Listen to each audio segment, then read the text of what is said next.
देखो कल हमने क्या पढ़ा था, अरब आक्रमण।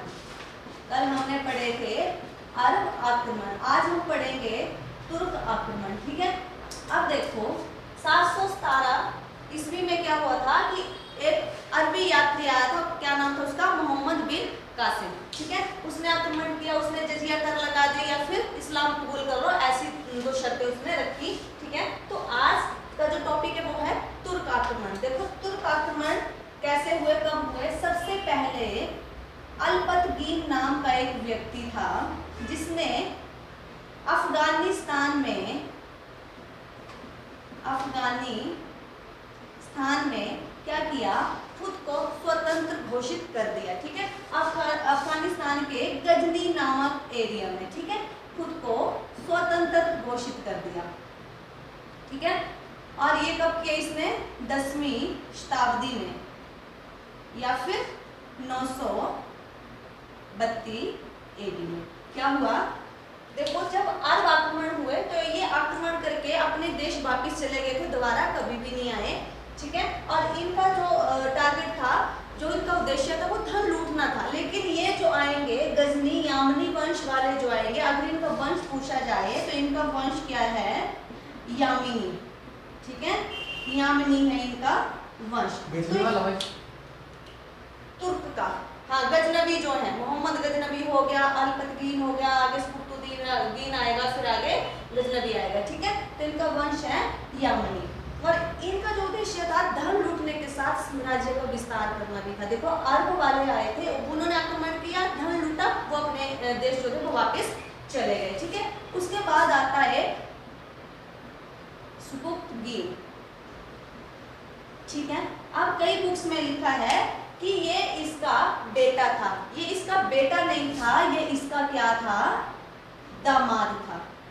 ठीक है, क्या था, अल्पतगीन का दामाद है ये। ठीक है, अब इसने किया है आक्रमण। देखो अल्पतगीन ने वहां पे अफगानिस्तान गजनी में खुद को स्वतंत्र घोषित कर दिया, और इसके दामाद ने इंडिया में जो था वो प्रथम तुर्क आक्रमण किया। ठीक है, और ये कब किया, ये किया इन्होंने 986 एडी में। कब किया, 986 एडी में। और उस टाइम यहाँ का भारत का राजा कौन था, जयपाल। ठीक है, बस इसने भी इतना सा काम किया। आगे आता है आपका महमूद गजनवी।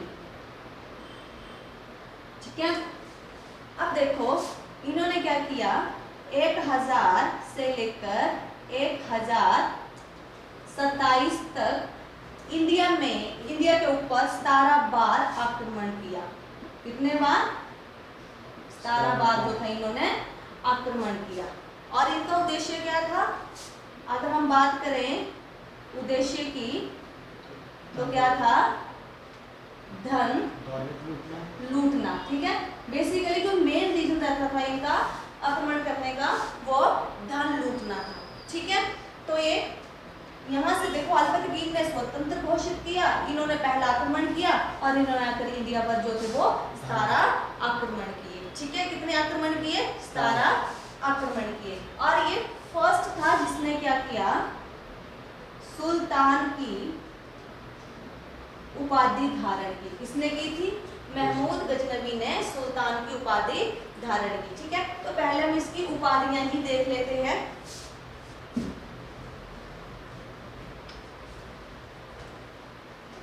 अब देखो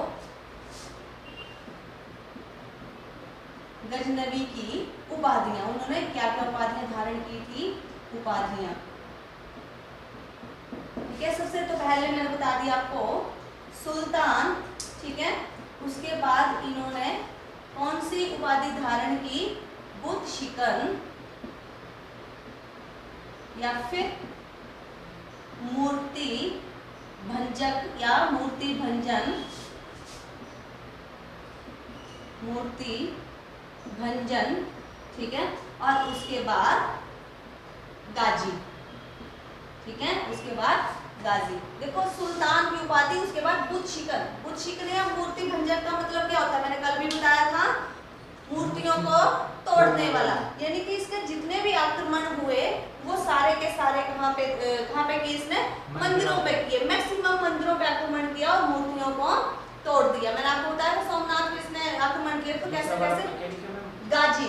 और दूसरा बुद्ध शिकन मूर्ति भंजक या मूर्ति भंजन, ठीक है। और गाजी का मतलब होता है विधर्मियों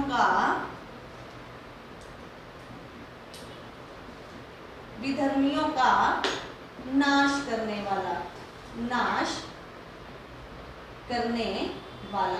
विधर्मी मतलब अपने धर्म के अलावा, ठीक है। ये मुस्लिम था, इसलिए जो अलग धर्म के लोग हैं उनका नाश करने वाला।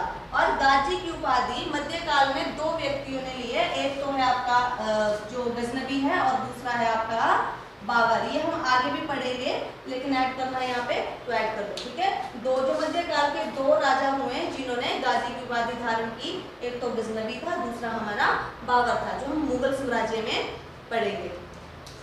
आगे चलते हैं इनके विद्वान। गजनवी के विद्वान कौन थे, यानी उनके साथ कौन कौन भारत आया? तो सबसे पहले विद्वान कवि जो भी आप लिखना चाहते हो, सबसे पहले था उत्तवी। कौन था? उत्तवी। फिर उसके बाद कौन था? अल-बरूनी। फिर उसके बाद है फिरदौसी और फोर्थ है बैहाकी, ठीक है। फोर्थ क्या है आपका? बैहाकी। ये जो थे इनके साथ भारत आए थे, ठीक है। गजनी के साथ था? हाँ जी, गजनी के साथ जो थे वो भारत आए थे, 4 व्यक्ति, ठीक है। अब देखो जो उत्तरी था इन्होंने लिखी है तारीख ए यामिनी। क्या लिखी है? तारीख ए यामिनी। क्लियर हो गया? यामिनी का मतलब यहाँ पे जो था इनका यामिनी वंश था, ठीक है। और दूसरी है इनकी किताब उल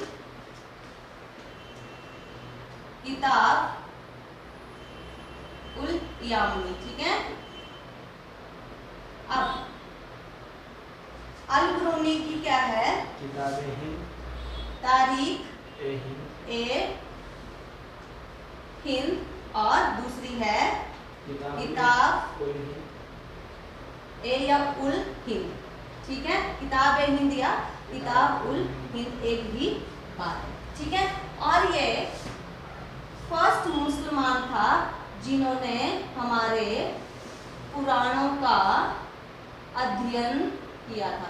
देखो हम हिंदू हैं, हमने अभी तक पुराण नहीं पढ़े हैं, लेकिन ये फर्स्ट व्यक्ति था जिन्होंने हमारे पुराणों का जो था वो अध्ययन किया था, ठीक है। उसके बाद आता है फिरदौसी। इन्होंने क्या लिखा है? शाहनामा, और इसको बोला जाता है अफगानिस्तान का, क्या बोला जाता है? महाभारत। जो शाहनामा है उसको क्या बोला जाता है? अफगानिस्तान का महाभारत। और जो बैहाकी है इन्होंने क्या लिखा था? क्या लिखा था इन्होंने? याद है? ये क्वेश्चन पूछा जाता है। तारीख ए सुबुक्तुगी, तारीख ए सुबुक्तुगी, ठीक है। ये है इनकी किताबें, ठीक है। हमने इसकी क्या पढ़ी पहले? उपाधियां क्या क्या थी? सुल्तान, बुद्ध शिकन, मूर्ति भंजक या मूर्ति भंजन और गाजी विधर्मियों का नाश करने वाला, और इनके साथ ये आए थे। आपको क्वेश्चन आता है कि गजनवी के साथ कौन भारत आया था, तो इनमें से ऑप्शन दे दिए जाएंगे आपको, 1-2 ऐड करके और ऑप्शन दे दिए जाएंगे। तो आपने याद रखना, उत्तरी आया था, अल-बरूनी आया था, फिरदौसी आया था और बैहाकी आया था, ठीक है। यहाँ पे किताब ए हिंदिया तारीख हिंदिया किताब ए हिंद भी है, तो दोनों लिख लेना क्योंकि कंफ्यूज मत होना। यहाँ पे ए भी है, ठीक है। उल हिंद भी है और ए हिंद भी है, ठीक है। अब देखते हैं गजनवी के आक्रमण।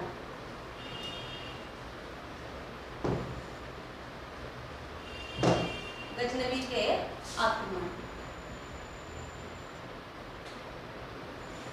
ठीक है, तो गजनवी ने भारत पर कितने आक्रमण किए थे?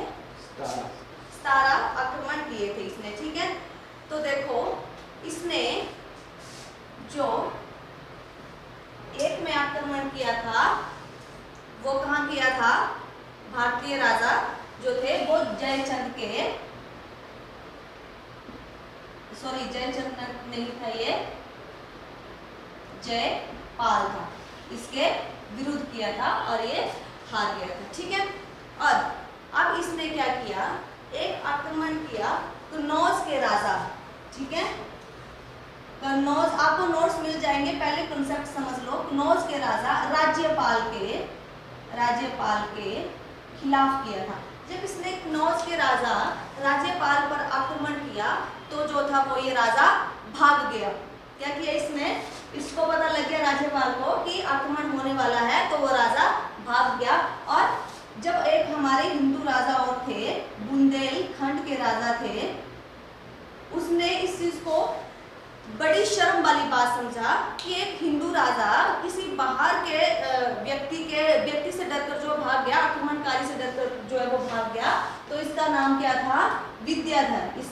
क्या था? बुंदेलखंड के राजा का नाम विद्याधर। तो इसने क्या किया? इस राजा का वध कर दिया, यानी कि इस राजा को मार दिया। और फिर विद्याधर और गजनवी में युद्ध हुआ। ठीक है, असफल युद्ध हुआ और संधि हुई। ठीक है, एक संधि हुई और संधि के अकॉर्डिंग क्या हुआ? देखो इतिहास में ये नहीं लिखा कि कौन हारा था कौन जीता था। एक संधि हुई जिसमें क्या हुआ है कि गजनवी और विद्याधर, ये जो थे, विद्याधर ने इसको 15 किले दिए। देखो अब ये नहीं लिखा है कि विद्याधर हारा था, लेकिन उसने किले दिए तो ऑब्वियस सी बात है कि वो हारा होगा तभी वो किले देगा, अदरवाइज वो अपने किले क्यों देगा। ठीक है, तो उसने क्या किया कि उसने 15 किले जो थे वो गजनवी को दे दिए। ठीक है, अब बात करते हैं। देखो 17 आक्रमण हम नहीं पढ़ सकते हैं, हम जो बेसिक जो इम्पोर्टेंट आक्रमण है हम वो ही पढ़ेंगे। अब आता है हमारा 1006। यहाँ पे इसने आक्रमण किया था मुल्तान। मुल्तान कहाँ है? एक है मुल्तान और एक है मुल्तान। तो मुल्तान कहाँ पे है?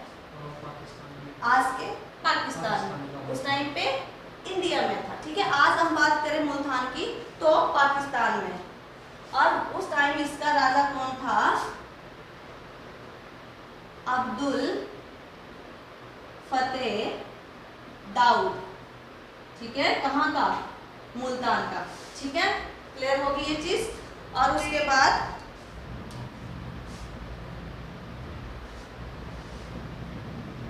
9 में उसने कहाँ आक्रमण किया? पेशावर पर। कहाँ पे किया? पेशावर पर आक्रमण किया। ठीक है, तो उस टाइम वहां का राजा था आनंदपाल। ठीक है, और जो इसका 1009 में ही आक्रमण आता है, आपके हिमाचल में हुआ था। कहाँ पे? नगरकोट। कहाँ पे है ये? कांगड़ा। ठीक है, और जो हमारा ब्रजेश्वरी मंदिर है, ब्रजेश्वरी टेम्पल है कांगड़ा में, वहां पे आक्रमण किया था और इसको इसने नष्ट कर दिया था। ठीक है, तो उसके बाद आता है, ये लिख लिया। उसके बाद आता है जो इसका सबसे इंपॉर्टेंट जो है आक्रमण, वो आता है सोमनाथ मंदिर। ठीक है, जो सबसे बड़ा आक्रमण था इसका ये यही था, सोमनाथ मंदिर में। ठीक है, तो मैंने कल भी आपको बताया था कि सोमनाथ मंदिर जो था वो आज भी फेमस है, आज भी बहुत सुंदर, और उस टाइम पे भी बहुत सुंदर मंदिर था।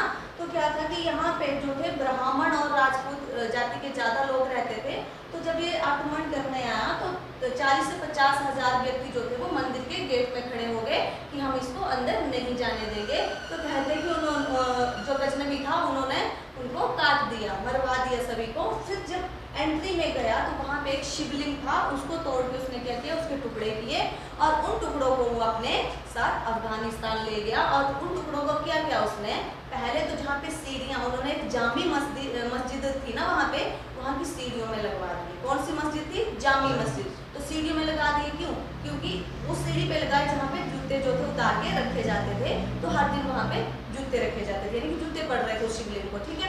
और कुछ एक टुकड़े जो बचे उसने बाट के रूप में कसाई को दे दिए ताकि वो मांस तोड़ने में उसका यूज कर सकते, और हर दिन उन टुकड़ों पे जो थे वो गंदे हाथ लगेंगे, ठीक है। और उसके बाद जो था भीम प्रथम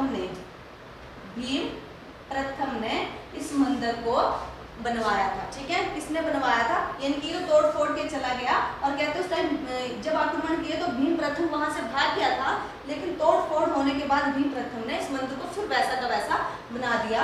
और इसकी जो मदर है उसका मेन रोल रहता है, ठीक है, उसका नाम क्या है? नायिका। क्या नाम था भीम की मदर का?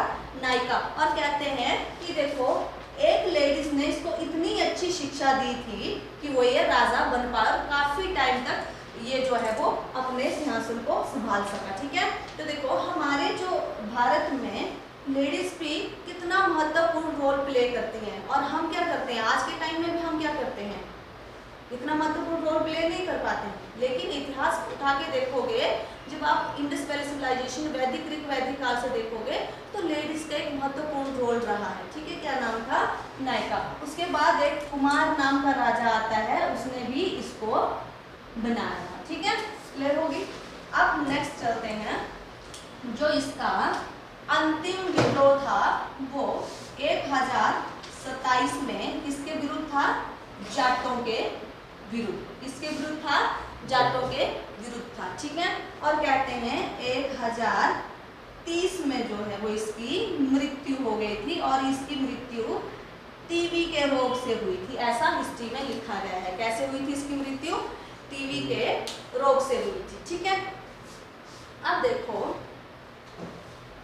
लिख लिया सभी ने? अब करते हैं हम मोहम्मद गौरी। गजनबी हो गया, अब बारी है मोहम्मद गौरी की, ठीक है। कौन सा? मोहम्मद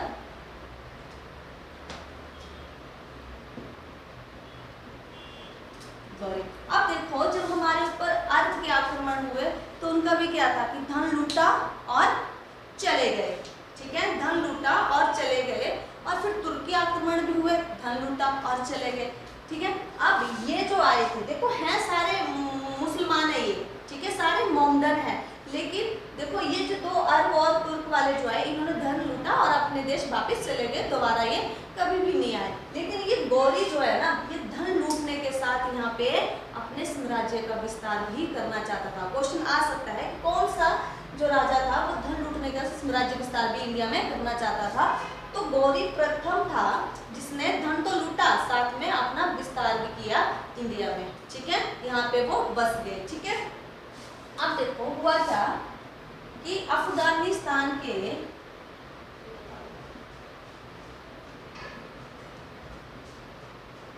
एक जगह है गजनी, ठीक है, एक जगह है गजनी, और गजनी से 200 किलोमीटर की दूरी पर है गौर, जगह का नाम, ठीक है, जगह का नाम। वहाँ पे अफगानिस्तान में गजनी नाम की जगह है, और उससे 200 किलोमीटर की दूरी पे गौर है, ये भी एक जगह का नाम है। यहाँ पे इसके भाई ने क्या किया कि वो स्वतंत्र हो बैठा, ठीक है, कि मैं राजा हूँ, ठीक है, उसने कुछ भी नहीं किया, बस वो स्वतंत्र हुआ, ठीक है। उसके बाद आता है हमारा गौरी। तो देखो जो गौरी था उसने क्या किया, देखो वो 1173 में वहां का राजा बना। ये बात इंडिया की नहीं हो रही है, बात अफगानिस्तान की हो रही है कि वो 1173 में वहां पर राजा बना, ठीक है। अब उसने क्या कि 1175 ईस्वी में 75 में उसने सिंध मुल्तान पर आक्रमण कर दिया, ठीक है। कहाँ पे? सिंध, ठीक है, कहाँ पे आक्रमण कर दिया? सिंध मुल्तान पर आक्रमण जो था उसने कर दिया, ठीक है। अब देखो जब उसने आक्रमण किया तो उसने अब वहां पे क्या किया, राज्य जो था वो फैलाना शुरू कर दिया। ठीक है, अब देखो जब हम बात करते हैं, मैंने आपको बताया था, थोड़ा सा हम मैप की हेल्प से देखते हैं, ऐसे करके देखो, यहाँ पे क्या था, हरियाणा, ठीक है, कन्नौज,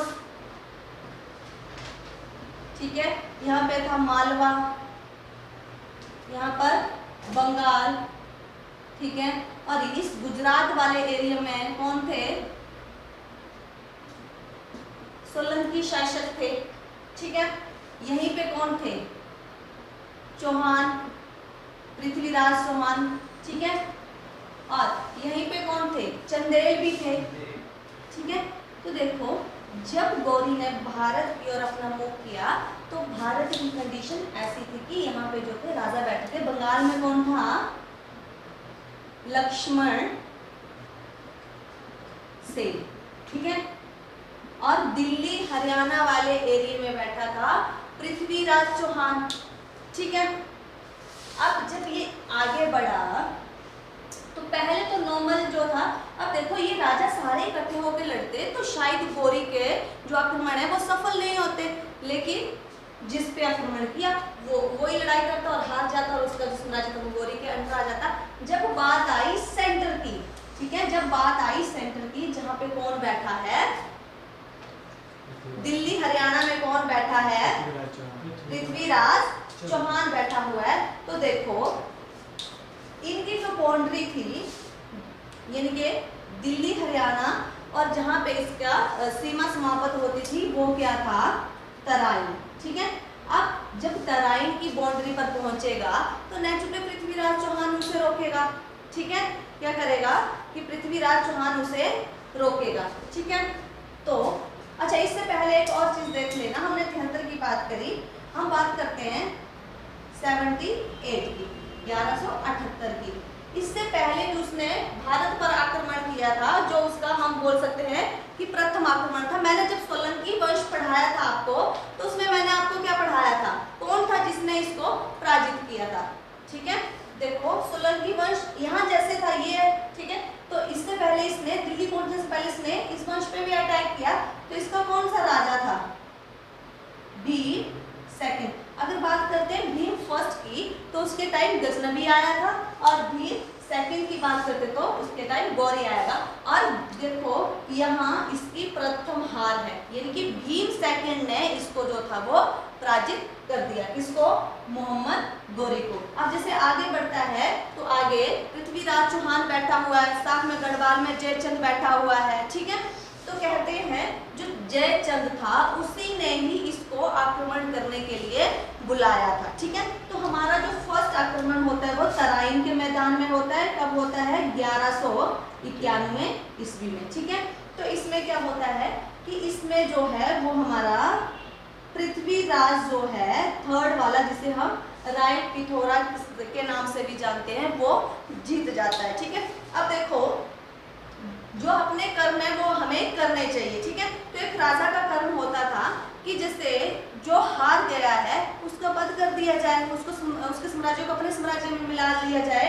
तो जब कहते हैं कि गौरी को जंजीरों में जकड़कर उसके सामने लाया गया, ठीक है, तो जो पृथ्वीराज अपने सिंहासन पर बैठा था, इसमें गौरी हारा था ना, इसमें क्या हुआ था, गौरी हारा था।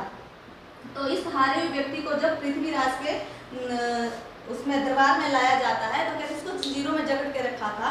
तो पृथ्वीराज जो था शायद उसकी उदारता उसके लिए आगे फांसी का फंदा बन गई। तो कहते जंजीरों में जकड़ के जब नीचे था तो पृथ्वीराज आया, सिंहासन से उठा और अपने गले की माला उसके गले में डाल दी कि कोई बात नहीं, युद्ध तो होते रहते हैं, आप भी राजा हो और इसको छोड़ दो। ठीक है, और उसको इज्जत के साथ उसके देश जो था वो वापस भेज दिया। देखो यहाँ पे इसने उदारता दिखाई, लेकिन इसके लिए वो एक शर्म की बात थी, किसको जिंदा छोड़ दिया, क्योंकि उसका सर कलम कर देना था। तभी कर्म था राजा का, अपने साम्राज्य का विस्तार करना तो राजा का कर्म था ना, अपनी प्रजा को सुरक्षित रखना राजा का कर्म होता है। तो उसने क्या किया कि गौरी को जिंदा छोड़ दिया। अब ये तो आराम की नींद सो गया कि मैंने उसको माफ कर दिया, वो तो मेरा मित्र बन गया, दोस्त बन गया। लेकिन गौरी ने कहते हैं 1 साल के अंदर बहुत बड़ी सेना तैयार करके 1192 ईस्वी में फिर से तराइन का दूसरा युद्ध जो था वो शुरू कर दिया। ठीक है, और इसमें एक चीज है कि इस युद्ध में जयचंद ने जो था गौरी की मदद करी थी। ठीक है, गौरी की मदद करती। कहते हैं जब तराइन के मैदान में दोनों सेनाएं इकट्ठी हुई तो पृथ्वीराज की तरफ से एक राजदूत उनकी सेना के पास गया, गौरी की सेना के पास। तो पृथ्वीराज ने बोला आप पिछले साल वाली बातें भूल गए हो, कैसे आपको हराया था, ठीक है, और आप हमारी सीमा से बाहर चले जाओ। तो कहते हैं गौरी ने वहां से जाने का ढोंग किया, थोड़ा सा वो पीछे हट गए और ये जो व्यक्ति मतलब जो पृथ्वीराज की सेना थी वो आराम से सो गई। और आपने देखा होगा कि जब 10 और 11 बजते हैं तो हमारी नींद जो होती है वो जल्दी खुल जाती है, या 5 बजे हमारी नींद जो जल्दी खुल जाती है। जो 12 से 4 का टाइम होता है इसमें बहुत गहरी नींद पड़ती है, आपको उठने के लिए टाइम लगता है। और एक कई दंत कथा में ये लिखा है कि जयचंद ने इनको बताया था कि जो पृथ्वीराज है वो गाय की पूजा करते और गाय को अपनी माता के समान मानते हैं। ठीक है, तो कहते हैं कि जब गौरी आया अपनी सेना लेकर तो उसने अपनी सेना के आगे गाय, बहुत सारी गायें जो थी वो खड़ी कर दी।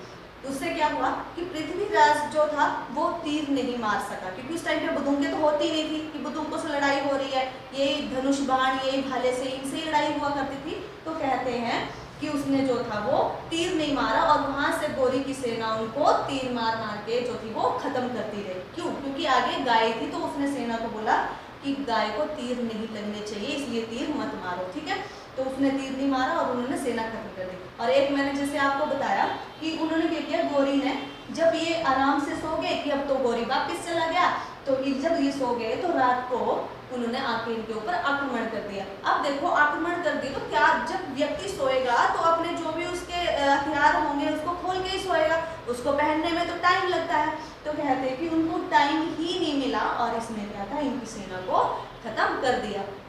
और इसमें क्या था, पृथ्वीराज हार गया। यानी कि तराइन के सेकंड युद्ध में क्या हुआ कि पृथ्वीराज जो था वो हार गया और इसको पकड़ के अपने देश अफगानिस्तान जो था वो ले गया। और कहते हैं जब इसको कैद खाने में डाला तो पृथ्वीराज जो था इसे घूर रहा था, तो इसने बोला कि तुम एक बंदी हो, तुम एक कैदी हो, नजर नीचे करके बात करो। तो उन्होंने बोला राजपूत सर कटा सकते हैं लेकिन झुका नहीं सकते हैं।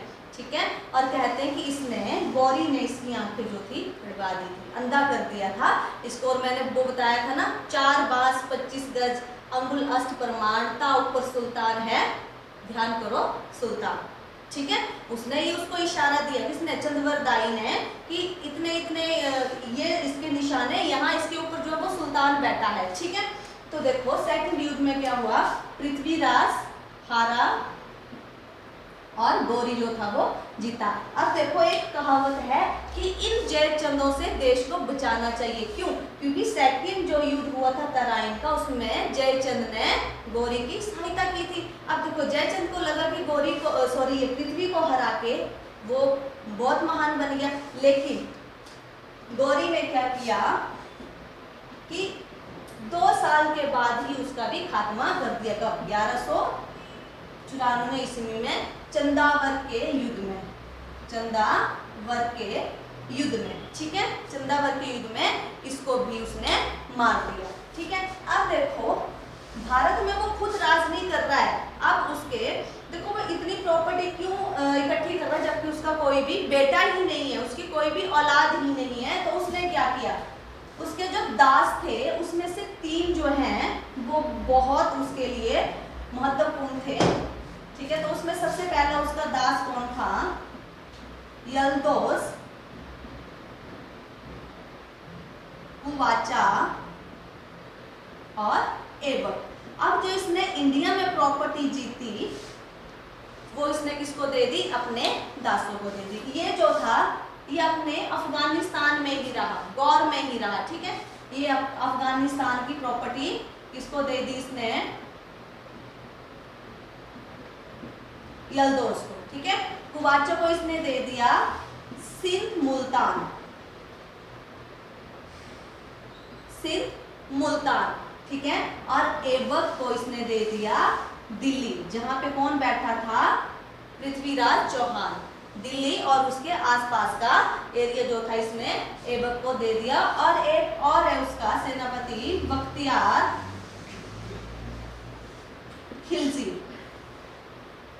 ठीक है।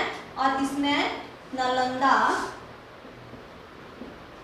इसने पूर्वी भारत का अभियान किया था और वापसी में इसमें नालंदा प्लस विक्रमशिला यूनिवर्सिटी को जो था वो हानि पहुंचाई थी। ठीक है, कहते हैं इन्होंने जब इसको जलाया था तो कहीं पे लिखा है 4, कहीं पे लिखा है 6 महीने लगातार ये यूनिवर्सिटी जो थी वो दिन रात जलती रही थी। बहुत गवार किस्म का ये व्यक्ति था। देखो इसको आग लगा दी और कहीं पे 4 कहीं पे 6 महीने लगातार दिन रात जलती रही। तो सोचो इस यूनिवर्सिटी में कितनी किताबें होंगी और उन किताबों में कितना नॉलेज होगा। ठीक है, अब देखो ये वाली कहानी खत्म होती है। अब जो मेन है हमारा जो ऐबक वाला, तो हम कल पढ़ेंगे दिल्ली सल्तनत। ठीक है, ये दास थे सारे, इसमें से कोई राजा नहीं है और ये राजा बनाए नहीं इसने, इनको सिर्फ इतना कि आपने इस एरिया से टैक्स जो है वो इकट्ठा करना है। ठीक है, तो कल हम पढ़ेंगे दिल्ली सल्तनत। ठीक है, और कहते हैं 1206 में